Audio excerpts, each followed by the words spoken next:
C.S. 루이스는 한때 이렇게 말했습니다.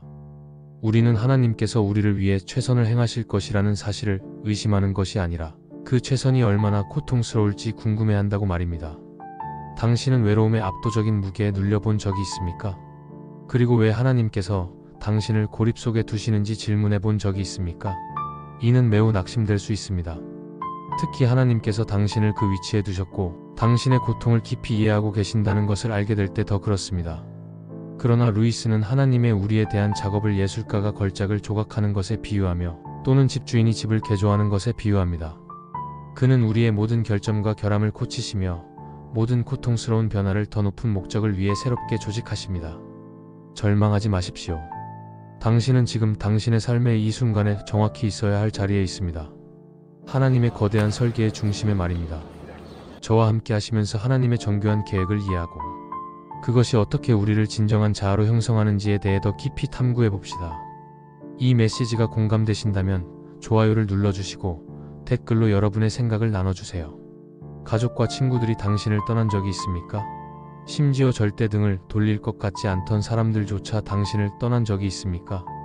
아마 모든 일이 너무 빨리 벌어져 당신에게 큰 공허함을 남겼을 것입니다. 그러나 용기를 가지십시오. 하나님은 오직 자신만 채울 수 있는 이 공허함을 당신 마음에 창조하셨습니다. 루이스는 또한 하나님께서 우리의 고통 속에서 우리에게 외치시며 우리를 깨우신다고 말했습니다. 현실로 깨우고 우리를 위한 하나님의 계획을 보여주기 위해서 말입니다. 지금 외로움이 고통스럽게 느껴진다면 하나님께서 결코 우리를 버리지 않으신다는 것을 믿으십시오. 어쩌면 이 모든 사람들이 당신의 삶에 들어와서 당신을 어둠 속에 있게 했을지도 모릅니다. 그러나 그들은 단지 하나님으로부터 당신을 더 멀어지게 한 것일 뿐입니다. 삶이 비어있고 단조롭고 도전적으로 느껴질 때 그것은 종종 우리가 하나님이 아닌 다른 것으로 마음을 채우려고 했기 때문입니다. 이 공허함은 오직 하나님만이 채울 수 있습니다. C.S. 루이스는 하나님은 자신과는 상관없는 행복과 평안을 우리에게 주실 수 없다. 그런 것은 없기 때문이다. 라고 현명하게 말했습니다. 이것은 마태복음 6장 33절 너희는 먼저 그의 나라와 의를 구하라. 그리하면 이 모든 것을 너희에게 더하시리라는 말씀의 지혜를 반영합니다. 이 깊은 침묵 속에서 우리는 어디에서 위안을 찾습니까? 하나님은 이 고요한 순간 속에서 우리에게 말씀하십니다.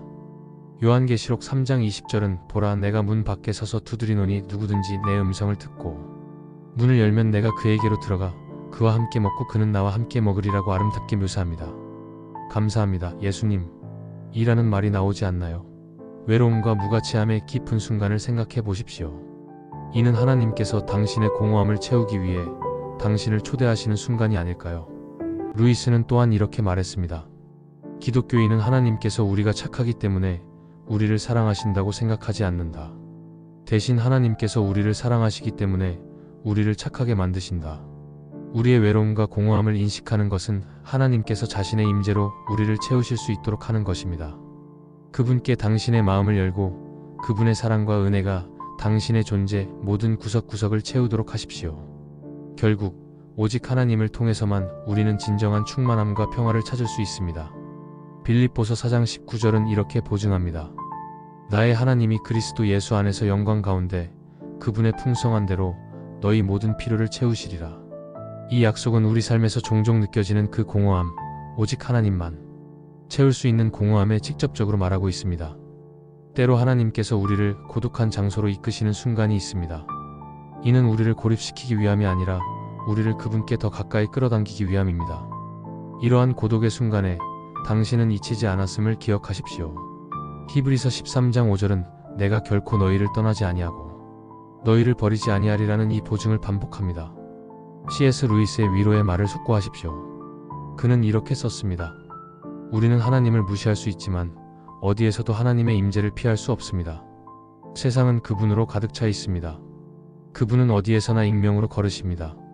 이 심오한 진리는 우리의 외로움 속에서도 하나님께서 항상 존재하시며 우리가 가장 외롭다고 느낄 때조차도 우리 곁에 걸으신다는 사실을 강조합니다. 당신이 압도적인 고독감을 느꼈던 시기를 떠올려 보십시오. 왜 이런 순간들이 당신의 삶에 허락되었는지 궁금했을 것입니다. 루이스는 이러한 시기가 하나님과 더 깊은 교제를 나눌 기회라고 제안합니다.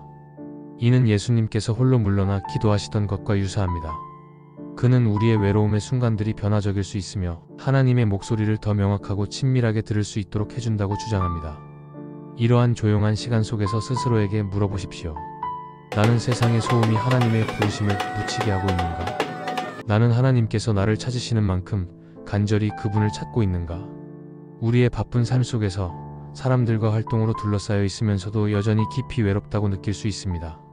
이 역설적인 고독은 주님과의 교제를 추구하도록 초대합니다. C.S. 루이스는 이렇게 감동적으로 관찰했습니다. 하나님은 우리의 즐거움 속에서 속삭이시고 우리의 양심 속에서 말씀하시며 우리의 고통 속에서 외치십니다. 이는 하나님께서 우리를 깨우기 위한 확성기입니다. 외로움의 고통이 느껴질 때 이를 하나님께 더 가까이 다가가라는 하나님의 부드러운 권유로 받아들이십시오. 그분은 모든 울음을 듣고 모든 눈물을 보며 영원한 임재를 약속하십니다. 그러므로 당신의 조용한 순간들을 내면 성찰과 기도의 기회로 삼으십시오. 하나님의 임재는 잠시의 위안이 아니라 변치 않는 현실입니다. 이러한 고독의 순간들이 당신의 신앙과 이해를 더 깊게 하도록 하십시오. 하나님께서 당신과 함께 계실 뿐만 아니라 당신 안에 계시며 모든 시련과 승리를 통해 당신을 인도하고 붙들어 주신다는 것을 알게 하십시오. 외로움을 느끼는 순간은 우리가 주님과 더 강한 관계를 구축하고 기도 속에서 그분께 더 가까이 다가갈 수 있는 기회입니다. 오직 하나님만이 이 공허함을 채울 수 있습니다. 하나님께서 당신을 친구처럼 대하길 원하신다는 것을 이해하십시오. 그분은 당신을 외면하지 않으실 것입니다. 1베드로 5장 7절은 너희 염려를 다 주께 맡기라 이는 그가 너희를 돌보심이라고 말씀합니다. 하나님께 집중할 때 우리에게 주시는 평안은 설명할 수 없을 정도로 놀랍습니다. 빌립보서 4장 7절은 이렇게 말합니다. 그리스도 예수 안에서 너희 마음과 생각을 지키시리라. 하나님께서 주시는 평안은 우리의 모든 걱정을 잠재우고 우리를 괴롭히는 모든 것으로부터 마음을 자유롭게 해줍니다. 그분은 우리를 사랑하시며 우리가 걱정하지 말고 그분께서 우리를 돌보신다는 사실을 믿으라고 상기시키십니다. 우리가 하나님을 우리의 삶의 중심에 두고 진정으로 그분께 시선을 고정하면 우리는 깊은 진리를 깨닫게 될 것입니다. 우리는 결코 혼자가 아닙니다. C.S. 루이스는 이렇게 감동적으로 말했습니다. 하나님은 교만하지 않으십니다. 우리는 그분보다 모든 것을 더 좋아했음에도 불구하고 그분은 여전히 우리를 받아주십니다. 이는 마태복음 28장 20절 볼지어다 내가 세상 끝날까지 너희와 항상 함께 있으리라는 약속을 반영합니다. 하나님의 임재는 변치 않는 진리이며 우리의 삶 모든 순간에 스며들어 있습니다. 그분은 지금 이곳에 계시며 우리의 삶에서 그분의 신성한 목적을 이루기 위해 적극적으로 일하고 계십니다. 그러나 우리는 이것을 진정으로 믿고 있습니까? 우리가 인생의 시련에 휘말릴 때 그분의 임재를 느낄 수 있습니까? 로마서 8장 28절은 이렇게 우리를 안심시킵니다. 우리가 알거니와 하나님을 사랑하는 자, 곧 그의 뜻대로 부르심을 입은 자들에게는 모든 것이 합력하여 선을 이루느니라. 슬픔의 시간과 기쁨의 시간 모두에서 하나님의 손길은 우리의 삶을 우리가 이해할 수는 없지만 반드시 믿어야 하는 방식으로 형성하고 계십니다. C.S. 루이스는 또한 이렇게 말했습니다. 가능하다면 모든 불쾌한 일들을 자신의 진짜 삶을 방해하는 간섭으로 간주하는 것을 멈춰야 한다. 사실은 우리가 간섭이라 부르는 것이야말로 하나님께서 하루하루 우리에게 보내시는 진짜 삶이다. 깊은 절망의 순간에도 하나님의 임재를 느낄 수 있는지 혹은 그분으로부터 버림받았다고 느끼는지 스스로 질문해 보십시오. 그분의 거룩한 임재는 우리보다 앞서 가시고 우리를 따르시며 우리를 둘러싸고 계십니다. 이는 하나님께서 결코 멀리 계시지 않으며 그분의 신성한 임재가 우리의 여정에서 변함없는 동반자임을 안도감을 주는 확신으로 삼으십시오. 눈을 감고 깊은 숨을 쉬어 보십시오. 하나님의 임재를 느낄 수 있습니다. 그것은 거의 만질 수 있을 정도로 생생합니다. 그리고 이제야 당신은 그것이 얼마나 당연하게 여겨졌는지 깨닫게 됩니다. 외로움의 순간들을 당신이 하나님의 변함없는 동반자에 의해 둘러싸여 있다는 진리로 채우십시오. 그 열쇠는 당신에게 항상 함께 하시는 이 영원한 동반자를 알고 이를 통해 하나님께서 당신이 외롭다고 느끼는 순간을 통해 이루고자 하시는 것을 깨닫는 것입니다. 용기를 내십시오. 구세주의 사랑 안에서 격려를 받으십시오. 그분께서 항상 당신 곁에 계심을 아십시오. 건강하고 사랑이 넘치는 결혼의 특징 중 하나는 남편과 아내가 자신들만의 친밀한 시간을 만들어낸다는 것입니다. 그래서 아이들로 가득 찬 집과 수많은 손님들로 북적이는 집에서도 그들은 서로를 사랑하며 시간을 보냅니다. 우리 주님과 관계를 맺는 신앙인에게도 이와 마찬가지입니다. 신앙에 성숙한 마음은 하나님과 단독으로 시간을 보내고 그분의 말씀 속에서 듣고 기도로 응답하기 위해 우선순위를 정하고 시간을 창출합니다. 마태복음 14장 23절은 이렇게 말합니다. 무리를 보내신 후에 기도하러 따로 산에 올라가시니라. 저물매 거기 혼자 계시더라. 고독한 날은 하나님께서 나와 시간을 보내자고 말씀하시는 방식입니다. 그러므로 당신이 하나님과 함께 있을 때는 결코 혼자가 아닙니다. 우주의 깊은 고요 속에서 모든 창조가 시작됩니다. 당신의 생각은 조용한 심연으로부터 솟아나며 당신의 마음은 이 정적의 공허 속에서 피어납니다. 그리고 당신의 영혼은 이 평온한 침묵 속에서 모습을 드러냅니다. 이사야 50장 4절은 이렇게 상기시킵니다. 주 여호와께서 학자들의 혀를 내게 주사 나로 곤고한 자를 말로 어떻게 도와줄 줄 알게 하시며 아침마다 깨우치시되 나의 귀를 깨우치사 학자들 같이 알아듣게 하시도다. 이 구절은 지혜와 힘의 신성한 조화를 강조하며 우리에게 매일의 목적을 일깨워줍니다. C.S. 루이스는 그의 사색 속에서 종종 영적 성장과 창의적 성장을 위한 고독의 필요성을 언급했습니다. 그는 이렇게 말했습니다. 우리는 사실상 고독, 침묵, 사적 시간을 갈망하는 세상에 살고 있으며 이는 명상과 진정한 우정을 갈망하게 만듭니다. 이는 우리의 가장 큰 열망과 신성한 소명이 자주 고독의 순간을 통해 성취된다는 개념과 일맥상통합니다. 하나님께서 왜 때때로 우리에게 혼자 걷도록 부르시는지 생각해 보셨습니까? 고독 속에서 우리의 마음이 그분의 속삭임에 더 민감해질 수 있기 때문이 아닐까요? 세상의 산만함에서 벗어났을 때 우리는 그분의 인도하심을 더 잘 듣고 그분의 임재를 느낄 수 있습니다. 이러한 고요한 순간 속에서 우리의 목표가 더 분명해지고 우리의 결심이 강해집니다. 하나님께서는 당신이 운명에 도달하기 위해 때때로 홀로 나아가야 한다는 것을 알고 계십니다. 당신의 진보를 방해하는 무거운 짐들을 내려놓고 나아가도록 하시려는 것입니다. 당신이 자신의 목적과 가장 깊게 연결되었던 순간들을 돌아보십시오. 그것은 대개 고요한 성찰의 시간들 아니었습니까? 이러한 고독의 시기를 하나님과 자신에게 더 가까워질 수 있는 신성한 기회로 받아들이십시오. 그분께서 항상 당신과 함께 계시며 당신의 길을 인도하고 계신다는 사실을 알게 되십시오. 하나님께서는 당신에게 독립심을 길러주고 계십니다. 이는 하나님으로부터 독립하는 것이 아니라 사람으로부터의 독립입니다. 예레미야 17장 5절은 이렇게 말씀합니다. 여호와께서 이와 같이 말씀하시되 사람을 의지하며 육신으로 그의 힘을 삼고 마음이 여호와에게서 떠난 사람은 저주를 받을 것이라. 당신이 사람을 의지할 때마다 실패하지 않았습니까? 당신이 그 사람을 믿었을 때마다, 당신이 그 여자를 믿었을 때마다, 당신이 그 소년이나 소녀를 믿었을 때마다 어떤 결과를 얻었습니까? 그것은 실망을 가져왔습니다. 그러니 하나님을 신뢰하십시오. 잠언 3장 5절은 이렇게 말씀합니다. 너는 마음을 다하여 여호와를 신뢰하고 내 명철을 의지하지 말라. 그것이 하나님께서 당신을 혼자 있게 하시는 주요 이유입니다. 당신이 시도했던 것들이 성공하지 못한 이유도 그 때문이며 당신이 신뢰했던 사람이 당신을 실망시킨 이유도 그 때문입니다. 모든 것이 잘 되어가는 것처럼 보였지만 갑자기 일이 잘못되고 헤어지게 된 이유도 바로 그것입니다. 당신이 없이는 살 수 없을 것 같았던 그 남자, 그 여자, 그 사람이 결국 당신 곁을 떠난 이유입니다. 그리고 당신이 인생이라고 생각했던 그 직장을 잃은 이유입니다. 하지만 잘 보십시오. 당신은 여전히 살아 있습니다. 시편 145편 14절은 이렇게 우리를 격려합니다.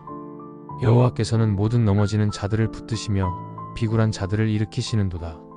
이 말씀을 반영하며 하나님께서 당신에게 고독을 원하신다면 이는 당신 안에 어떤 심오한 것을 양육하고 계신다는 것을 고려하십시오. C.S. 루이스는 이렇게 썼습니다. 우리는 하나님께 그 안에 있어야 하는 것이 아니라 있는 그대로를 놓아야 한다. 고독의 이러한 시기들은 도전적일 수 있지만 변화의 계기가 될 수 있습니다. 이러한 시기들은 깊은 영혼의 탐구를 위한 시간으로 예수님께서 스스로 실천하셨던 것과도 유사합니다. 누가복음 5장 16절은 이렇게 기록하고 있습니다. 예수께서 자주 외딴 곳으로 물러가 기도하시더라. 이러한 고요한 시간들은 예수님께서 하나님과 깊은 교제를 나눌 수 있도록 하였으며 고독한 성찰의 가치를 보여줍니다.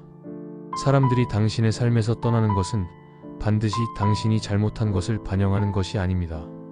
오히려 이는 하나님께서 당신을 필요한 고독으로 인도하시는 방법일 수 있습니다.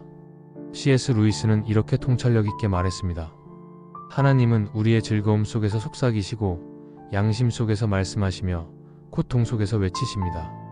이는 그분의 메가폰으로 귀머거리 세상을 깨우기 위함입니다.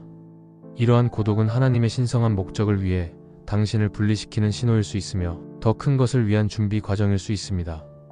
고린도후서 6장 17절은 이렇게 말합니다. 그러므로 너희는 그들 중에서 나와 따로 있고 부정한 것을 만지지 말라. 내가 너희를 영접하리라. 이 분리의 부름은 거절감이나 외로움처럼 느껴질 수 있지만 이는 당신의 성장과 구별을 위한 하나님의 신성한 전략입니다. 비록 구별됨이 때로는 경멸받는 느낌을 줄 수 있지만 야고보서 4장 10절은 이렇게 약속합니다. 주 앞에서 낮추라. 그리하면 주께서 너희를 높이시리라. 하나님께서 당신을 영광스럽게 하시기 위해 당신을 다듬고 계십니다. 스스로에게 물어보십시오. 이 고독 속에서 하나님께서는 나에게 무엇을 가르치려고 하시는가? 어떻게 이 고립의 시간이 나를 그분께 더 가까이 이끌 수 있는가? 이 시간을 영적 정화의 신성한 기회로 받아들이며 하나님의 계획이 임시적인 분리와 궁극적인 영광을 포함하고 있음을 신뢰하십시오. 이제 기도로 나아가 우리의 마음을 듣고 이 고독과 자기 발견의 여정을 통해 우리를 인도하시는 하나님을 초대합시다. 주 하나님, 이 고독의 순간에 저는 당신께 기도로 나아갑니다. C.S. 루이스의 심오한 통찰을 되새기며 하나님께서 우리의 즐거움 속에서 속삭이시고 우리의 양심 속에서 말씀하시며 우리의 고통 속에서 외치신다는 말씀을 떠올립니다. 저는 당신께서 저를 제 삶의 이 지점에 정확히 두셨음을 인정합니다. 제 마음속의 이 공허함은 어떤 세상적인 동반자도 채울 수 없는 것입니다. 이는 당신의 신성한 임재를 향해 저를 이끌고자 하는 것입니다. 우리가 외로움 속에 있을 때 당신의 사랑이 변함없고 흔들리지 않으며 항상 우리와 함께함을 잊기 쉽습니다. 그러나 저는 당신의 변함없는 동반자이심을 믿습니다. 특히 어둠과 불확실성 속에서 당신의 인도하심을 분별할 수 있는 힘을 주십시오. C.S. 루이스가 말했듯이 하나님을 의지하는 것은 매일매일 새롭게 시작해야 하는 일입니다. 마치 아무 일도 아직 이루어지지 않은 것처럼 저는 매일 당신을 찾고 당신의 위로를 느낄 수 있는 결단력을 구합니다. 주님, 제 마음속의 공허함을 당신의 평화, 사랑, 기쁨으로 채워주십시오. 당신의 임재 속에서 위안과 기쁨을 발견하게 해주시고 당신의 변함없는 사랑이 제 삶의 지속적인 위로가 되게 해주십시오. 이 외로움의 순간들을 당신과의 관계를 깊게 하고 제 믿음을 강화하는 황금 같은 기회로 바라보게 해주십시오. 주님, 당신의 끝없는 임재와 결코 저를 버리지 않으시는 사랑에 감사드립니다. 제가 완전히 혼자라고 느낄 때에도 당신께서 저와 함께 계심을 알게 해주십시오. 예수님의 이름으로 기도드립니다. 아멘. 우리는 이러한 고요한 순간들을 하나님께 더 가까이 다가가도록 초대하는 신성한 기회로 어떻게 받아들일 수 있을까요?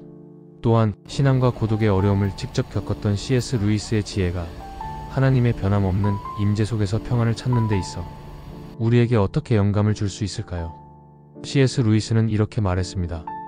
우리는 하나님께 우리가 있어야 할 모습을 보여드려야 하는 것이 아니라 있는 그대로를 드려야 한다. 이러한 고독의 시간은 도전적일 수 있지만 우리를 변화시키는 시간이 될 수 있습니다.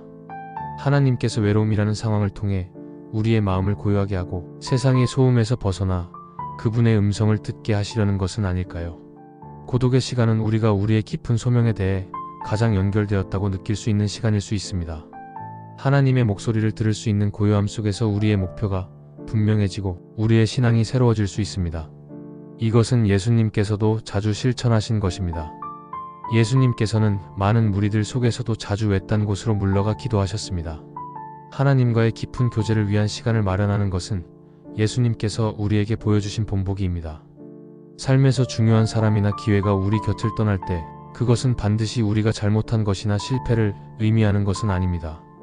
오히려 하나님께서 우리를 준비시키시고 그분의 더 큰 계획을 위해 우리를 따로 떼어 놓으시는 과정일 수 있습니다. 고독은 단지 외로움으로 끝나는 것이 아니라 하나님께 더 가까이 나아가는 다리 역할을 할 수 있습니다.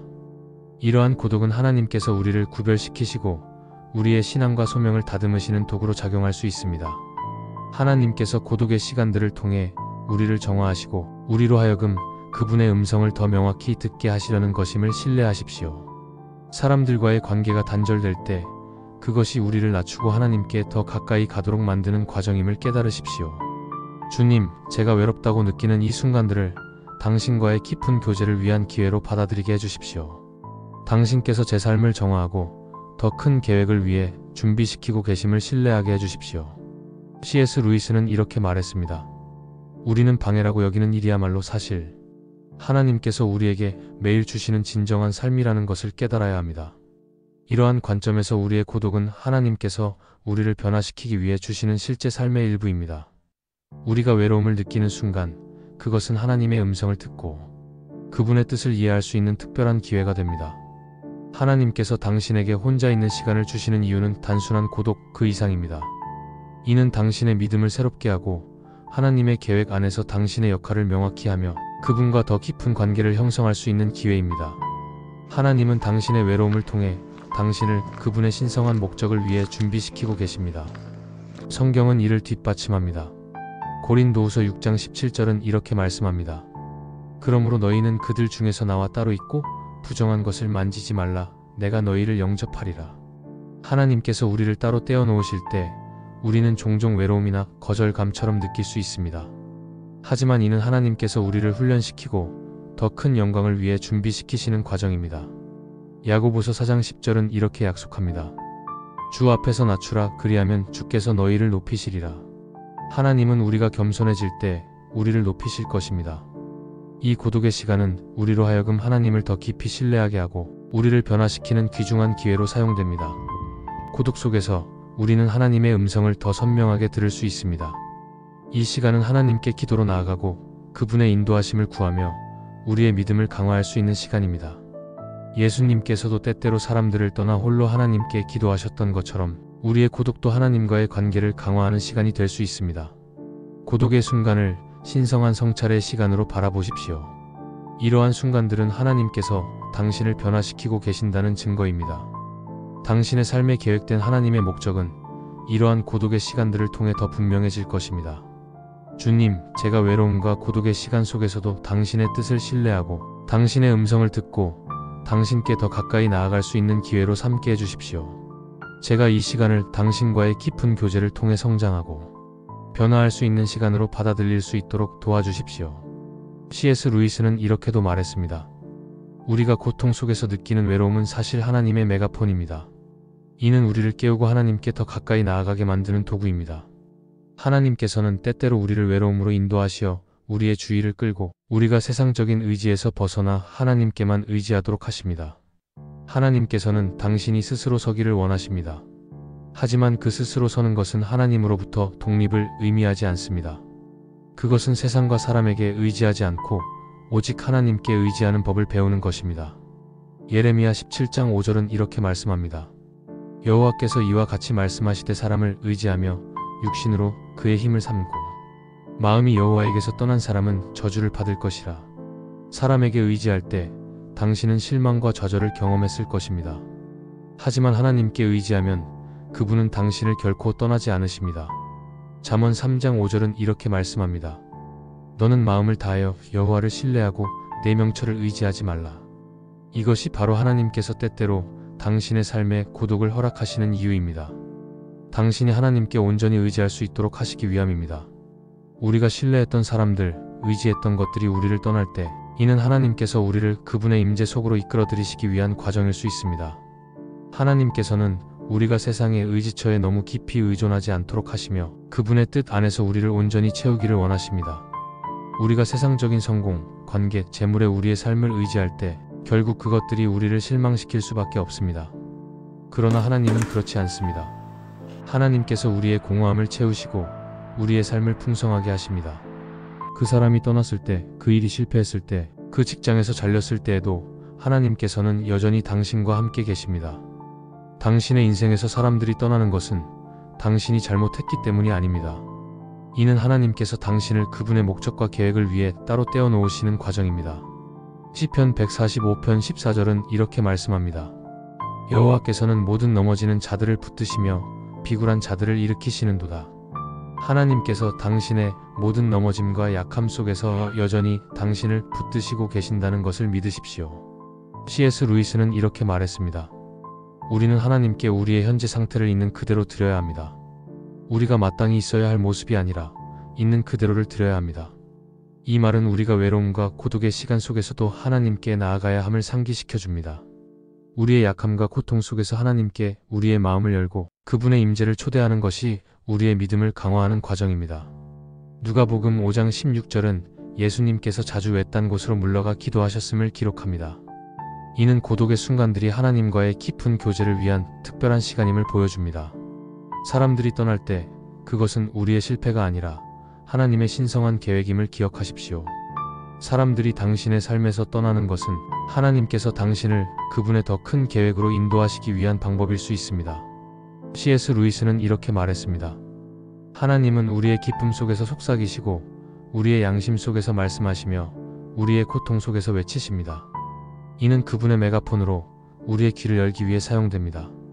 이러한 이별과 상실의 경험은 우리가 하나님의 부르심을 듣고 그분께 더 가까이 나아가게 하는 도구입니다. 고린도후서 6장 17절은 이렇게 말합니다. 그러므로 너희는 그들 중에서 나와 따로 있고 부정한 것을 만지지 말라. 내가 너희를 영접하리라.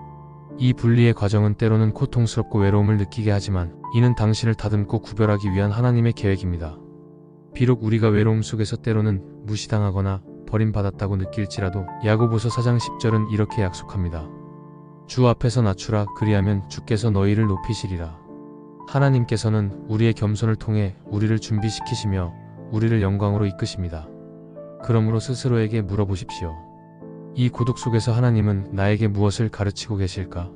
이 시간이 어떻게 나를 그분께 더 가까이 이끌 수 있을까? 이 시간을 하나님과의 깊은 교제를 위한 신성한 기회로 받아들이고 하나님께서 당신의 삶에서 행하시는 일을 신뢰하십시오. 기도로 나아갑시다. 주님, 이 고독의 시간 속에서도 제가 당신의 뜻을 신뢰할 수 있도록 도와주십시오. 제가 이 고독을 당신께 더 가까이 다가가게 하는 축복으로 받아들일 수 있도록 그리고 저를 다듬고 준비시키는 과정임을 깨닫게 해주십시오. 주님, 제가 이 순간들을 당신과 함께 보내며 당신의 사랑과 은혜로 제 삶을 채울 수 있도록 도와주시옵소서. 예수님의 이름으로 기도합니다. 아멘. 우리가 조용한 순간들을 어떻게 신성한 초대로 받아들일 수 있을까요? C.S. 루이스의 지혜는 그가 신앙과 고독의 어려움을 직접 겪으며 깨달은 것들로 가득합니다. 그의 통찰은 하나님 안에서 평안을 찾는 데 있어 우리에게 깊은 영감을 줄 수 있습니다. 그는 이렇게 말했습니다. 우리는 외로움을 통해 하나님의 음성을 듣고 그분과 더 깊은 관계를 맺을 수 있습니다. 이 고독의 시간을 신성한 기회로 삼으십시오. 하나님은 당신과 함께 하십니다.